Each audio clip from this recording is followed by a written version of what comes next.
Horse and Friends Radio with Conrad and Raphael. Hey, I'm Conrad Nodden. And I'm Raphael Valle. And from Nashville, Tennessee, you're listening to The Horse and Friends Radio Show. Of the horse, for the horse, and by the horse lovers everywhere. Okay, Raphael, here we are, all the way up to show number 8. We've got Don Edwards. He's a singer-songwriter. He was on the Horse Whisperer. Yeah, we're going to be getting into that very shortly. He'll be on the line. Mm-hmm. Absolutely. Very interesting human being. Mm-hmm. Now, also, we're still doing the like button drawing. And again, we'll just mention it briefly. They go to NashvilleNewsZine.com, click on the Horse and Friends Radio Show logo, and then just scroll down underneath our photo there, and they'll see the like button. They just have to click on it, and that automatically enters them into the drawing. And what do they get for that? Get a chance to win an Ivory Pal t-shirt, which has a picture of Ivory Pal riding at Liberty there on the surf, taken back in their Florida days on the beach. It also has his name on the top, Ivory Pal, and then the Golden Pegasus. And also get a personally autographed picture of Ivory Pal. And, usually autographed, right. But it is his rubber stamp that we took his hoof, made an imprint of it, and downsized it, took it to Office Depot, and they made it into a stamp. So it is his hoof, it's a mini-me hoof of Ivory Pal. Right. Now, does Ivory Pal stamp it himself, or do you stamp it for him? No, he just makes sure I do it right. He watches over me. He's like, no, that's too messy. Yeah. Okay, that one's fine. He's very peculiar. You've been around him. Well, he should be. It's his signature. His image. Yeah, that's right. And right now, Raphael, let's show the friends some great products from our very special sponsors.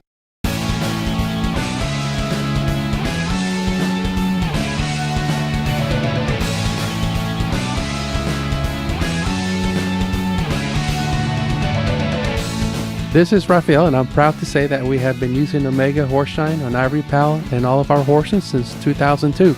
Omega Horseshine is made from stabilized whole ground flaxseed, is high in omega-3, and is all natural with no artificial preservatives. Omega Horseshine gives Ivory Pal a strong immune system, that shiny golden coat, and strong hooves that enables him to be barefoot and maintain his peak performance. Ivory Pal loves Omega Horseshine so much that he is the ambassador for this great product, and his pictures are on the Omega Horseshine bag. Omega Horseshine was named Product of the Year and Best in Nutrition by Horse Journal. Omega Horseshine is available at quality feed and tack stores nationwide. To order online or find a dealer near you, please visit www.omegafields.com. For over 12 years, the Dr. Cook bitless bridle has been making horses and riders happy around the world. This is a perfect alternative to using a bit. There are over 100,000 now in use in most all riding disciplines. With Dr. Cook's bitless bridle, communication is enhanced, trust is established, performance is improved, and harmony is achieved. Try the bitless bridle that started a revolution. For more information, call a toll-free number 866-235-0938 or visit them at www.bitlessbridle.com. That's www.bitlessbridle.com. When your best horse needs the very best video.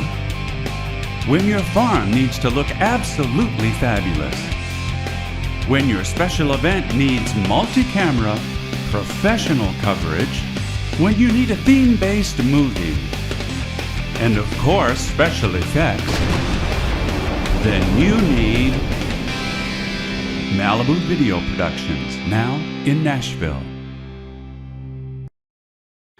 Okay, Raphael, on the line we have a very, very interesting individual. His name is Don Edwards, and he is a guitarist, composer, recording artist, historian, actor, and boy, what isn't he? Welcome to the show, Don Edwards. Welcome, Don. Thank you. Nice to be on your show. It is so good to have you. Absolutely. Thanks a lot, guys. We noticed, and I know you probably don't want to brag about these things, but you have a ton of awards. National Cowboy and Western Heritage Museum's Wrangler Award, inductee in the Traditional Country Music Hall of Fame, the Western Walk of Stars, the Texas Trail of Fame, and the Texas Cowboy Hall of Fame, just to mention a few. How does that feel? Well, it's really quite phenomenal when you are in a genre of music that is, as under the radar, as they'd say. I've loved and done all my life, and I was doing what I love to do, and as opposed to, the monetary value of it, I didn't much give that a thought. I have an important question for you. Here you are with all those awards and 50 years in the business. I just wanted to get your perspective. How hard would it be for, let's say, a boy from New Jersey to be able to accomplish those things? Well, I guess it was being born in a time when a lot of those things were not to say that it's not possible now, but it is much more difficult because everybody is so self-centered, today. Yeah, very true. When I was growing up, I mean, as you well know, there were people like Marty Robbins, Ernest Tubb, Ray Price. All those guys were very cordial and very encouraging to young artists starting out. When they'd do a show and you'd be on a local jamboree, like we were in Texas, when they'd come to town, you'd open the show with a couple of songs, and I mean, the local people would have a little shot at it, and it was kind of the protocol. I mean, that's what happened in those days. But unfortunately, they don't have that opportunity today to do that. And so I was very fortunate to be able to, be around these people and have them as mentors and as role models, and everybody from cowboys to country singers. It's an amazing thing. But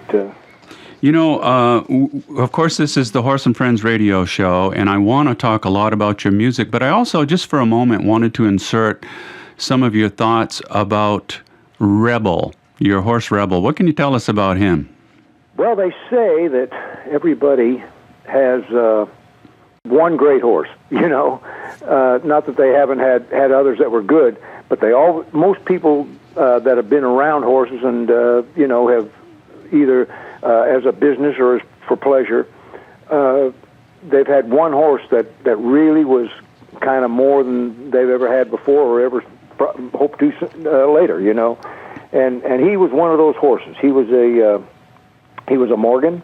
There are two types. There was a Lippet and there's a Government. Mm-hmm. And the Government is a heavier, stockier horse. They're still small horses. They're not much bigger than a Mustang. Were back then. Yeah. And they were just marvelous animals. And being in Texas, I'd always had a quarter horse. And a friend of mine had been raising these Morgans, and I was introduced to a man that had traveled around the country with this horse his name was Rebel, and we bought him from him because he could no longer care for him. It was very heart-wrenching, really, because he didn't want to give. He traveled around the country with this guy, like you take your dog. I mean, he'd show him, and everything in various shows and things, but he primarily trailered that horse all over the United States. And finally, down here in Texas, he came and he boarded him, and he just couldn't afford to keep him any longer. And we bought him as a 5-year-old. Wow. Well, the reason I brought it up is because we saw you. In fact, we had a show with Vaughn Wilson. Tell me about that horse, and you were in there. And so we knew about that, and we saw the great portraiture painting that he did of you and all of that. I guess you're friends of him, aren't you? Oh, yeah, absolutely. Yeah, Vaughn's a wonderful guy, and we had a great visit when he came here to interview me for the book and everything, and it was just a wonderful thing that he was doing, this undertaking he took on, and it was just a marvelous thing. Yeah, he did a beautiful job with the book. Also, something interesting about your career where Conrad tapped that you're also an actor. Tell us what your role was in that great movie, The Horse Whisperer. Well, it was it kind of went from a medium-sized role to a little role. But the pay was the same. If you're looking for the monetary value of it, well, I guess it was a pretty good deal financially. But it was a lot of fun. It really was, and I got to meet a lot of great people. I was very much impressed with Robert Redford, the way he dealt with the horse people, and the people that owned the ranch, and he was very much. It was none of this, Hollywood type, thing. And of course, we were, in Montana for 14 weeks filming that, Now you were Not hard duty at all. Yeah, that was you were Smokey in was the character, Smokey, right? Yeah. Yeah, had a. Actually, there were some parts of it. You know, it actually, unbeknownst to me until later on into it, that he had shot over 1 million feet of film, and the movie was a little over 4 hours long. Wow. And they told him, they said, Bob, this is not an epic, it's only a movie. Yeah. And so, naturally, the low man on the totem pole gets cut some, you know. The campfire scene that's in it had a song in it. It starts with the song, but the actual first take of that, the entire song was there, and it was an entire scene. And so little by little, things got kind of whittled down, you know. But there were some things he was adamant about, and that was the scenes where he was actually working with the horse, you know. And if you can remember in the film, he was out in a pasture, you know, with the horse by himself and just watching the horse, and he was kind of crouched down in the grass. And the people from Touchstone Films, of course, said, well, why don't you get rid of that scene? You're not doing anything but standing there looking at this horse. Oh, brother. He had no clue, you know, what he was actually doing, you know. too funny. And he was adamant. I mean, he said, no, he said, that's not going to happen. Now you wrote a song for the film, did you? Yes, I actually wrote... Cowboy Love Song? Yeah, the Cowboy Love Song. The actual poem was written by Gail Gardner, a wonderful cowboy from Prescott, Arizona. Mm-hmm. And he was cowboying until his last breath. I mean, he died at 96 years old and lived a wonderful life. And he had written that as a poem. And a friend of mine and I, down in Tucson one time, put a tune to it. Little raindrops glisten on the painted engine flowers. Honey child, the morning loves you true. The muddy road is brown and still, as far as you can see. Honey child, the noontime loves you true. Great big deers are watching us beneath that cedar tree. Honey child, the noontime loves you too. And it just was one of those songs that Mr. Redford heard and said, boy, I like that song. It would be great for this scene. When he was getting together with, you know, the lead lady and the whole thing. And so, like I said before, it was originally done in its entirety, but that went away. Now, did you sing that, obviously, in the studio with the orchestra that was behind it, or did they add that afterwards? No, they add that afterwards. Yeah, that was touching. I actually did it. It was supposed to be just like a campfire song, you know, just sitting around a campfire, which it was at the beginning, you know. And then there was another song, probably the first time in 50 or more years that an actual traditional cowboy song was sung in a movie. You know? And when I did that Whoopie-Tie-I-O at the party, and that's what he wanted. I mean, he was you know, kind of guiding you along the way, and he knew the difference of cowboy music to country music, actually. Huh. And I know with their cowboy music, you were, I think, the first cowboy music to be nominated ever for a Grammy-nominated song, huh?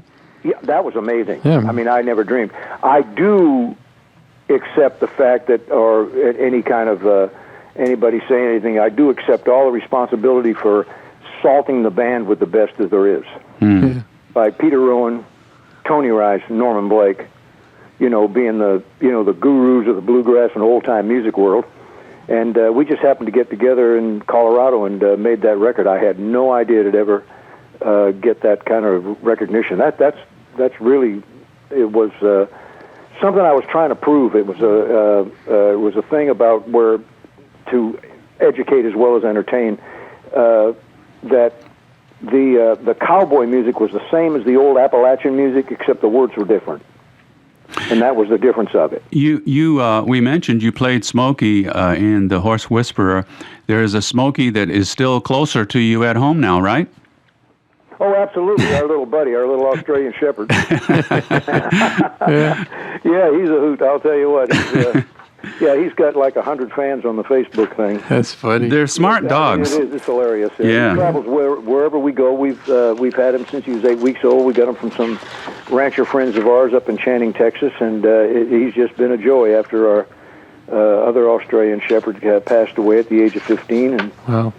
it was losing him and losing Rebel was probably something that chops 4 or 5 years off your life. Yeah, we When understand. you've got somebody that's been a real buddy like that. They went everywhere. We went and did things. Rebel, I took him up in elevators with longhorn steers, and we did these shows, and we played these fairs and rodeos and all that kind of stuff, just like the old days of Gene Autry, Yeah. Tell us about the Grizzly Man. For 13 years, Timothy Treadwell lived among the grizzly bears in the Alaskan wilderness. During that time, he shot over 100 hours of videotape. Until 2003, when he was killed by one of the bears he had sworn to protect.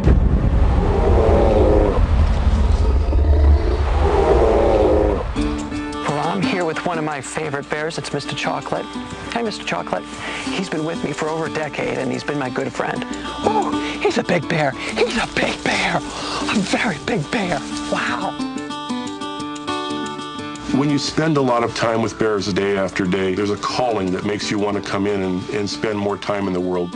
Expedition 2001, I came here and protected the animals as best I could. In fact, I'm the only protection for these animals out here. Animals rule. Timothy conquered. He tended to want to become a bear. Most times I'm a kind warrior out here. Occasionally I am challenged, and in that case, the kind warrior must become a samurai. If I were to have one song that I'm identified with, even in our little niche world that we live in under here, it's amazing the mileage that came out of that song. In 1992, we signed with Warner Brothers. It was right around 92, 93. But anyway, that song, The Coyotes, Yeah. That song came to me from Bob McDill. Oh, yeah. You know A very successful writer. Oh, man. Here in Nashville. He wrote, man, all these big hit songs, Yeah. And he had written this song in 1985. He was sitting in his office, and he's writing songs that he can pitch to people, And he said, I can't pitch this to anybody because it was just what came out of my head at the moment while I'm drinking my coffee. And he wrote this song in a morning, sitting at his desk.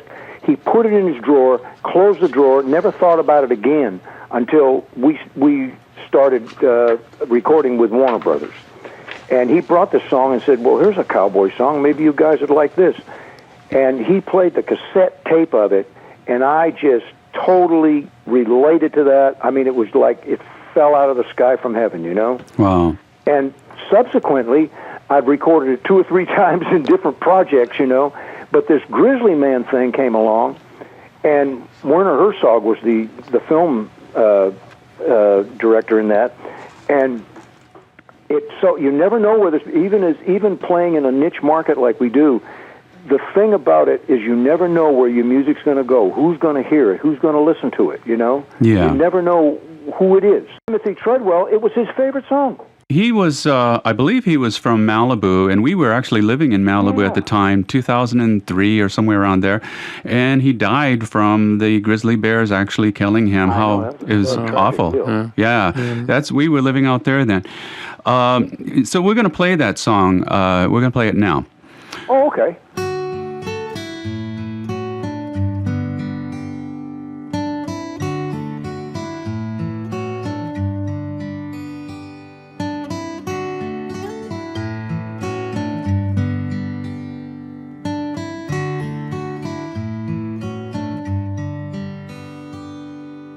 Was a cowboy I knew in South Texas. His face was burnt deep by the sun. Part history, part sage, part Mexican. He was there when Pancho Villa was young, and he'd tell you a tale of the old days when the country was wild all around. sit out under the stars of the Milky Way and listen while the coyotes howl. And they go, woo yip, woo yip, woo, woo yip, woo, woo, woo yip, woo yip, woo, woo yip, woo yip, woo. Now the longhorns are gone and the drovers are gone.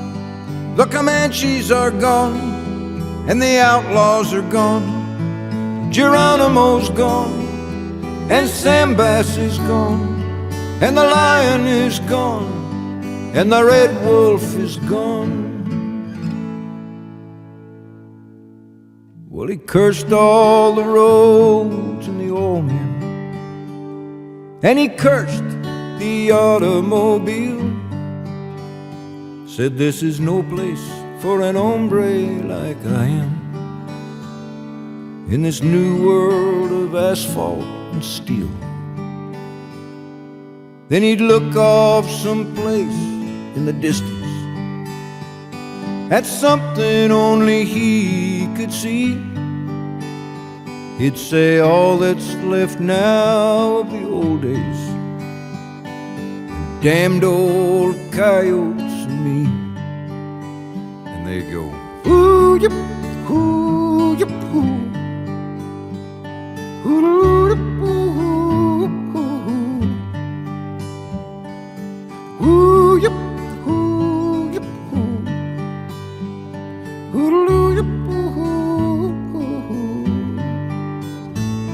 Now the longhorns are gone and the drovers are gone.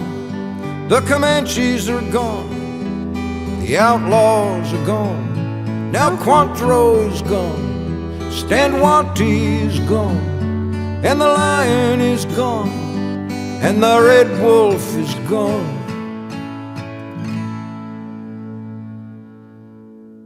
One morning they searched his adobe. He disappeared without even a word. But that night as the moon crossed the mountain, one more coyote was heard. And he'd go, hoo yip, hoo yip, hoo, hoo yip, hoo yip, hoo yip, hoo yip, hoo yip,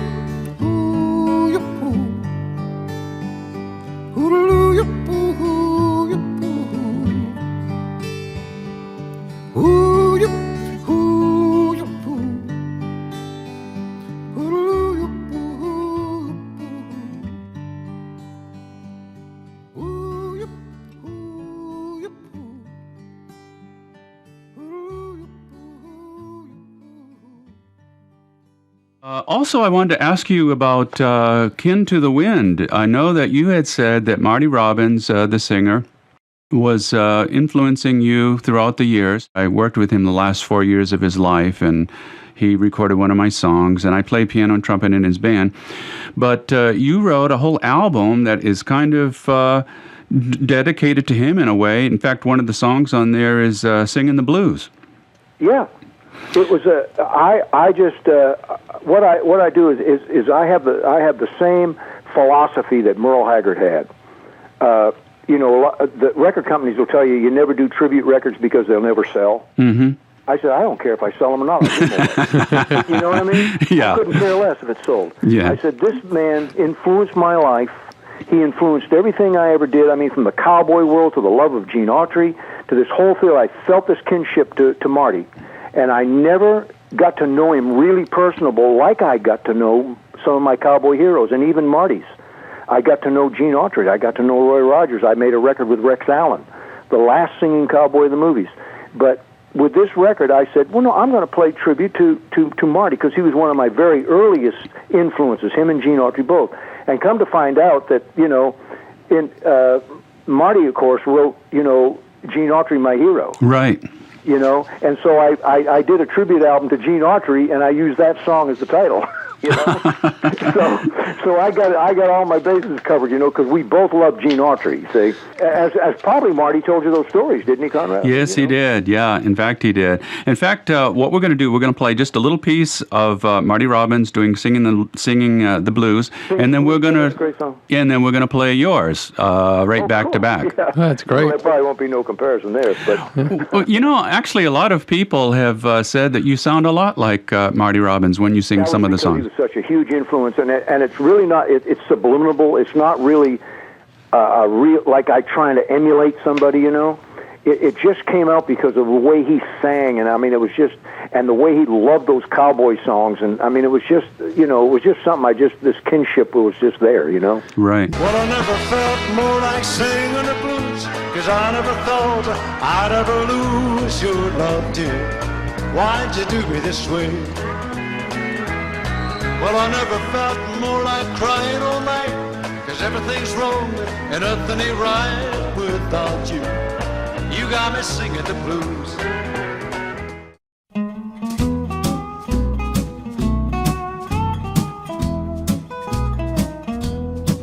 Well, I never felt more like singing the blues, 'cause I never thought that I'd ever lose your love, dear.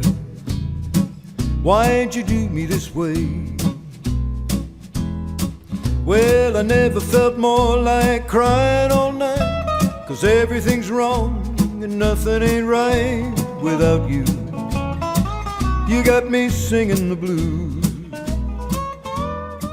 You know, talking about two of your heroes too, Gene Autry and Roy Rogers, there was a nice quote that Roy Rogers said about you, and it says, in listening to Don's fine voice, I hear a little bit of some of my favorites, like Marty Robbins and my good friend Bob Nolan. So that's a pretty good compliment, you know. It really is. That's pretty amazing, actually. You know, it's just to, you know, when you're just playing your music and going out there, you know, you don't think about things like that. You don't even think of the accolades and things. Not that I'm not very appreciative of that, but all of a sudden it just sort of comes to you, and you say, "Holy cow!" You know. Yeah, that's I'm just so fortunate, and you know, praise God that He's given me the talent or whatever it is that kept me going all this time, you know. Absolutely. Don, your latest album is called American, if I have that right? Oh, yeah. Where can folks get that? Is it on iTunes and elsewhere? Yeah, it's on that. You know, and I'm a little illiterate, you know, on the technology part. That's all right. I mean, still to this day, I've just sort of blocked it out of my mind. But my wife, bless her heart, she really takes care of all that. But it's DonEdwardsMusic.com. Great. Now, on that, tell me how to say that. I did want to bring up too, because I think it's quite significant. The Santa Cruz Guitar Company, they have for you a signature, what we call a signature guitar called the Cowboy Singer. Tell us a little about your guitar with the Santa Cruz Guitar Company. Oh, I'll tell you what. They make a fabulous guitar for a small company. I've played them for many, many years. I had my first one made back in, I don't know when it was, probably 1990, something like that.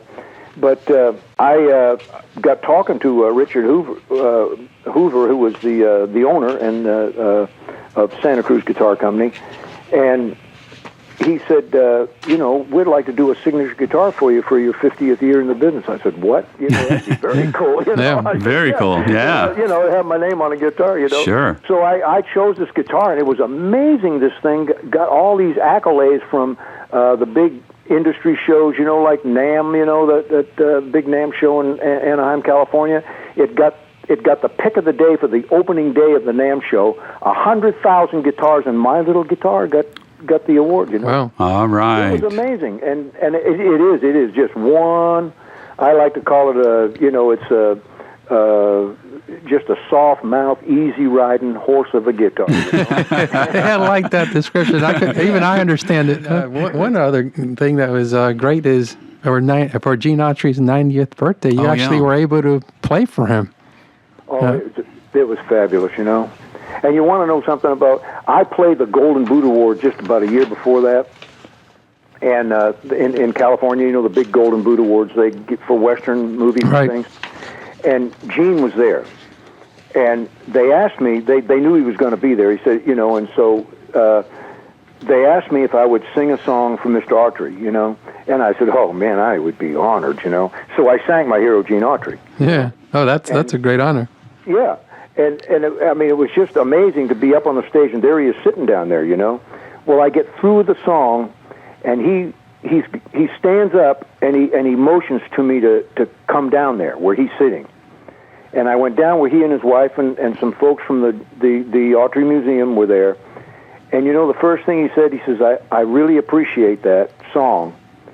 And he said, but what I really wanted to tell you was, you know that guitar you're playing? He says, I got 2 of those in the museum. Wow. I was playing a 1921 Martin double-aught 45. Oh, yeah. Rare. Yeah. Very rare. This You is one know, of 6. I have his quote here, Gene Autry, when you were doing his 90th birthday. He says, this is him quoting, Don, I will always treasure the wonderful gift of music you gave to me on my 90th birthday. Your beautiful tribute album brought back many special memories for me, as I hope it does for your listeners. I'm proud and honored to be riding the same trail as you. Gene Autry. What a nice thing to say, Absolutely. Well, isn't that wonderful? Yeah. I mean, what a guy. You know, you just... And what a guy you are. Thank you so much for being on the Horse and Friends radio show. I'm just tickled to death to be on your show, you know. And I wanted to tie in that opening thought, too, for the listeners that, I don't know if we made it clear, you actually are from New Jersey when you were a boy, and you moved to Texas. But you had that pioneer spirit in you, from the music to the sensibility of what really horses and cowboys are all about, and you are I guess you could say, one of the last true troubadours of the cowboy music. Mm-hmm. But Don, that's why we have you. Yep, we got to keep it alive, and we hope we have another 50 years to celebrate. Huh? Yeah, really. Keep it going. Don, thanks so much. We really, really appreciate it. And thank you for having me on your show. Yeah, I'm glad what you're doing is wonderful. Well, thank you, Don. Yeah, dude, it was great having you on the show, and great reading about you and Rebel and Vaughn's book. Well, thanks. Thank you. Have a great one. Well, you bet. Thank you for the visit. Okay, wow, what a great show that was. Interview, telephone conversation with Don Edwards. What a interesting guy, huh? Oh, yeah, and it's amazing. You know, I guess they're not built the way they used to be built. I see, my dad who's 90 years old and is still working in here. You know, can't estimate his age, but if he's been around performing for 50 years, you could tell he's only been doing it for a year as far as his passion. You know, that's amazing, you know, to be being able to do that for 50 years. And he said that. I think he mentioned that. He did. He loves what he's doing, and it shows, and you could hear it in his voice. And you know what? For an artist like that, as he said, he's been doing it for 50 years. And you can tell he's young at heart. Absolutely. And his craft helps keep him that way. Yep. He's writing songs, he's performing, he's been an actor. He's still touring, you're right, performing. Yeah, that's amazing. Yeah. So. Yeah, I wish he's my hero now. Mm-hmm. To be that age and still, be age as far as numeric-wise is not an issue for him. Exactly. So now we have a new winner. Oh, yeah. And the winner for T-shirt number 4 is... Drum roll. Darla Burton. Darla, congratulations. Please make sure you contact us. Send us your mailing address and T-shirt size, and we'll put it in the mail for you. Congratulations, winner number 4. And so who is next show, number 9? Yeah, it's Ginger Catherine's. Mm-hmm. And...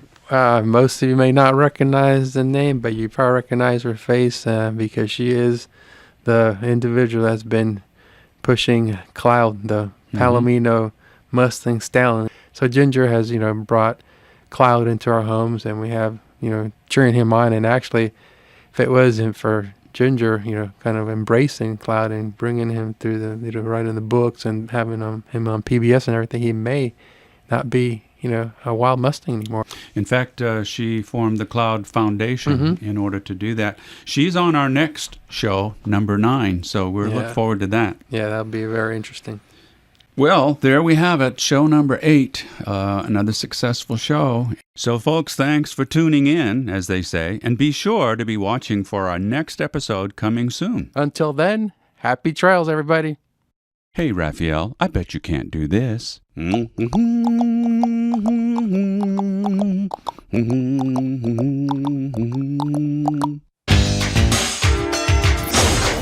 and Friends Radio.